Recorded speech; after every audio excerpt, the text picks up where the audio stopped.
Very good evening everyone. स्वागत करते हैं एक बार फिर से हम आपके अपने यूट्यूब चैनल कवि क्लासेस में। तो बहुत बहुत स्वागत करते हैं, अभिनंदन करते हैं आपके अपने यूट्यूब चैनल में। और आज अपने सेशन में हम लोग बात करने वाले हैं बीएचयू बीएड के बारे में। स्पेशली हम लोग यहाँ पे डिस्कशन जो कर रहे हैं वो बीएचयू बीएड लैंग्वेज ग्रुप के बारे में। यानी आज हम लोग का जो टॉपिक होगा बीएचयू बीएड में, जैसे आपको पता है कि 4 सब्जेक्ट ग्रुप होते हैं, तो इसमें हम लोग आज जो टॉपिक करने वाले हैं कवर करने वाले हैं लैंग्वेज ग्रुप का। तो जो भी अभ्यर्थी यहाँ पे लैंग्वेज ग्रुप के बारे में एकदम बिल्कुल विस्तार से जानना चाहते हैं, बीएचयू बीएड में लैंग्वेज ग्रुप में क्या सब्जेक्ट होता है, क्या क्या एग्जामिनेशन आपका पूछा जाता है, इसके अलावा सीटें कितनी होती हैं, फीस कितना लगता है 2 साल का, हॉस्टल अगर आप लेंगे तो हॉस्टल की फीस कितनी होती है, इन सभी चीज़ों के बारे में A to Z मैं आप लोग को बताने वाला हूं। तो बताने से पहले आप लोगों से एक रिक्वेस्ट करना चाहूँगा कि इस सेशन को तुरंत ही लाइक कर दीजिएगा। जब भी आप इस वीडियो को देखिएगा तो तुरंत इसको लाइक कर दीजिए, चाहे ऑनलाइन देखिए या फिर ऑफलाइन देखिए, ठीक है। तो लाइक करना मत भूलिएगा। अगर आप लाइक करेंगे तो जैसे कहा जाता है ना कि कर भला सो हो भला, तो अगर आप मेरी भलाई अगर आप लाइक करते हैं तो यानी एक तरह से आप किसी की भलाई कर रहे हैं, यानी मेरी भलाई कर रहे हैं। तो भगवान ऊपर से देख रहा है और आपको लाइक जरूर करेगा, यानी आपको परीक्षा जरूर पास कराएगा, इतनी गारंटी मैं लेता हूं। तो चलिए शुरू करते हैं आज अपने सेशन को। ध्यान से देखना मेरे बाबू, मेरे बच्चे। यहाँ पर बहुत सारे अभ्यर्थी यहाँ पे पूछ रहे हैं ना, बच्चों को तरह सवाल कर रहे हैं, बच्चों को पढ़ाने की ट्रेनिंग लेने जा रहे हैं और बच्चों तरह सवाल पूछ रहे हैं कि सर ये बताइए कि लैंग्वेज ग्रुप का जो कोर्स कोड है ना वो क्या है। अरे बेटा, जो कोर्स कोड है ना वो बीएचयू बीएड का सेम एक ही है, वह किसी पर्टिकुलर चीज के लिए नहीं बनाया गया है कि यह मैथ का है, यह लैंग्वेज का है, और मैं तुमको सामाजिक विज्ञान का दे दूं, सोशल साइंस का दे दूं। ये किसी के लिए नहीं बनाया गया है मेरे बेटे, मेरे बाबू। यह जो बनाया गया है वह सभी के लिए, आप चाहे लैंग्वेज को हो, साइंस के हो, सोशल साइंस को या फिर मैथ के लिए, तो सभी के लिए आपका PGQP 74 है। अब यहाँ पे बच्चों की तरफ सवाल कर रहे हो कि सर इसका बताइए कि लैंग्वेज ग्रुप का क्या होगा कोड। अरे भाई, आप बच्चों की तरफ क्यों प्रश्न पूछ रहे हो? आप लोग बड़े हो चुके हो, मैच्योर हो चुके हो, फिर भी प्रश्न ऐसा पूछते हो। चलो फिर भी मेरा काम है बताने का, तो मैं बता देता हूँ। अब यहाँ पे ध्यान दीजिएगा कि जो लैंग्वेज ग्रुप है ना उसमें क्या क्या आपको पढ़ना है और उसका एग्जाम पैटर्न क्या होता है, सिलेबस में क्या क्या चेंजेस किए गए हैं। देखिए यहाँ पे जो एनटीए है वो आपके जो जीवन है ना, कह सकते हैं फ्यूचर है, उसके साथ लगातार खिलवाड़ कर रहा है। जैसे वो जो पुराना पैटर्न था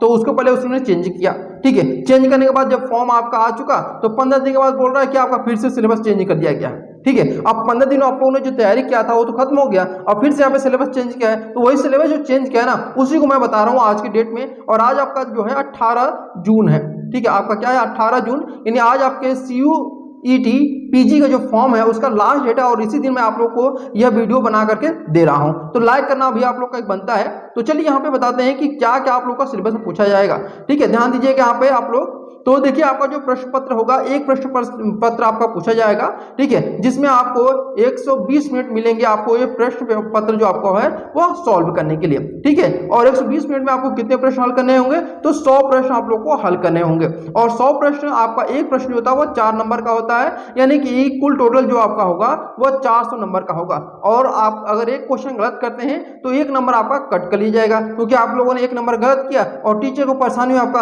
यहाँ पे आंसर जांचने के लिए, तो उसने क्या किया, क्या खामियाजा के तौर पर आपसे 1 नंबर कट कर लिया।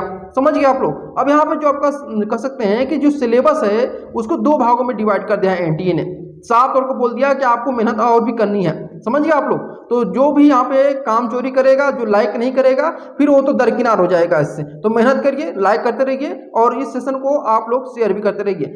चलिए यहाँ पे देखिए सिलेबस जो आपका है इसको 2 पार्ट में डिवाइड कर दिया गया है। सेक्शन ए जो कि आपका कंपलसरी है, सेक्शन बी जो आपका ऑप्शनल है। सेक्शन ए मैं यहाँ पे कंपलसरी इसलिए कर रहा हूँ कि चाहे आप किसी भी सब्जेक्ट ग्रुप के हो, आपको सेक्शन ए का पेपर देना होगा। और सेक्शन ए में कितने प्रश्न पूछे जाते हैं? तो 25 प्रश्न आप लोगों से पूछे जाते हैं। वही सेक्शन बी में आपके 75 प्रश्न आपके पूछे जाएंगे। समझ गए आप लोग? तो चलिए यहाँ तक उम्मीद करते हैं समझ गए होंगे, यहाँ तक कोई भी प्रश्न आप लोग का नहीं होगा। सेक्शन ए जो आपका है इसमें क्या क्या आपको पढ़ना है इस पुनः मैं आपको बताता हूँ। पहले इसमें चेंजेस हो चुका था, ये आपको लैंग्वेज कॉम्प्रिहेंशन पढ़ना था, मैथ पढ़ना था, आपको रीजनिंग पढ़ना था, ठीक है, जीके पढ़ना था। ये सब चीज़ें फिर से हटा दिया यहाँ पे एनटीए ने। एनटीए आपके साथ यहाँ पे लगातार खिलवाड़ कर रहा है और ये आप लोग के साथ एकदम मोदी जी की तरह खिलवाड़ कर रहा है, समझ गए। तो ये सेक्शन ए जो आपका सिलेबस, इसमें क्या क्या पढ़ना आपको, teaching aptitude, current education scenario और रीजनिंग पढ़ना है, समझ गए। ये 3 सब्जेक्ट पढ़ना है और इन तीनों सब्जेक्ट से आपके 25 प्रश्न तैयार किए जाएंगे, समझ गए आप लोग। यानी कि ये 3 सब्जेक्ट से आपके 25 प्रश्नों को तैयार किया जाएगा और ये 25 प्रश्न आपके जो रहेंगे वह कितने नंबर के रहेंगे, तो वह टोटल आपके कितने नंबर, 100 नंबर के आपके मार्क्स यहाँ पे गेन करेंगे। अगर ये पूरा सही करते हैं आप लोग तो 100 नंबर आप लोग का फिक्स हो जाएगा। चलिए आप सेक्शन बी को देख लेते हैं क्या क्या आपको पढ़ना है। तो सेक्शन बी में आपके जो होगा वो पहला हिंदी, इंग्लिश और संस्कृत, यानी 3 विषयों से आपके 75 प्रश्नों को तैयार किया जाएगा और एक प्रश्न जो होगा आपका 4 नंबर का रहेगा, समझ गए। तो इस प्रकार से आपके कुल टोटल जो नंबर होंगे वो 300 नंबर आपके हो जाएंगे, यानी कुल टोटल जो मार्क्स आपका हो जाएगा 100 नंबर उधर, 300 नंबर इधर, यानी कि कुल 400 नंबर का आपका पेपर होगा, समझिए आप लोग। यानी कि आपका 75 जो प्रश्न होंगे वह किससे बनाए जाएंगे, कौन कौन से विषय से, हिंदी, इंग्लिश और संस्कृत। ये दिमाग में बैठा लीजिए। सेक्शन बी में 3 सब्जेक्ट है, सेक्शन ए में भी आपके 3 सब्जेक्ट हैं। लैंग्वेज ग्रुप के स्टूडेंट स्पेशली ध्यान दीजिए। अभी जैसा आपको पता है कि जो आपका सेक्शन ए है उसमें 3 सब्जेक्ट हैं, teaching aptitude, current education scenario और रीजनिंग। तो सबसे पहले हम टीचिंग एप्टीट्यूड में हमको क्या क्या पढ़ना है, टॉपिक वाइज बताने वाला है, एकदम बिल्कुल अच्छी तरीके से बता रहे हैं। पहले हम यहाँ पे आपको केवल इंग्लिश तक बताए थे, अब इसमें इंग्लिश और हिंदी दोनों बता रहे हैं। तो मेहनत कर रहे हैं तो इस बात में तो एक बार लाइक कर दीजिए, ठीक है। तो लाइक करना जरूरी आप लोग को, ये कंपलसरी है। जो लाइक नहीं करेगा फिर सोच लीजिएगा भगवान आपके साथ बहुत बुरा करेंगे, ठीक है। तो देखिए यहाँ पे ऑप्शन नंबर 1 क्या दिया हुआ है, यहाँ पे पहला आपको टॉपिक क्या पढ़ना है, एटीट्यूड टुवर्ड्स एजुकेशन, यानी कि शिक्षा के प्रति अभिवृत्ति, ये आपको पढ़ना है। दूसरा एटीट्यूड टुवर्ड्स लर्नर्स, यानी शिक्षार्थियों के प्रति अभिवृत्ति पढ़ना है। थर्ड जो आपका है टॉपिक वह है आपको एटीट्यूड टुवर्ड्स कोर्स, यानी पाठ्यक्रम के प्रति अभिवृत्ति, ये आपको पढ़ना है, ठीक है। यहाँ पर अगला जो टॉपिक आपको पढ़ना है वह एजुकेशनल एक्सपेरिमेंट एंड प्रॉब्लम, यानी कि शैक्षिक प्रयोग के बारे में पढ़ना है। नेक्स्ट जो टॉपिक आपका है वह लीडरशिप इंस्टिंक्ट इन टीचर, यानी कि शिक्षक में नेतृत्व प्रवृत्ति, ये आपका टॉपिक है, इसको कवर करना है। नेक्स्ट जो टॉपिक आपका है प्रोफेशनल कमिटमेंट, यानी कि व्यवसायिक प्रतिबद्धता का टॉपिक आपको कवर करना है। अब यहाँ पे देखते हैं जो आपका नेक्स्ट जो टॉपिक आता है वह आपका सोशल मैच्योरिटी, यानी कि सामाजिक परिपक्वता। इसके बाद नेक्स्ट जो आपका है वह टीचर्स क्वालिफिकेशन एंड क्वालिटी, यानी शिक्षक की योग्यता है। नेक्स्ट जो टॉपिक आपका है टीचिंग प्रोफेशन, यानी शिक्षण व्यवसाय है। नेक्स्ट जो टॉपिक आपका है वह आपका इंटरपर्सनल रिलेशनशिप, यानी कि अंतःवैयक्तिक संबंध आता है, ठीक है। और इसके बाद जो आपका टॉपिक आएगा वह है आपका आइडिया कम्युनिकेशन, यानी कि विचार संप्रेषण। नेक्स्ट जो टॉपिक आपका है अलर्टनेस, यानी कि सजगता।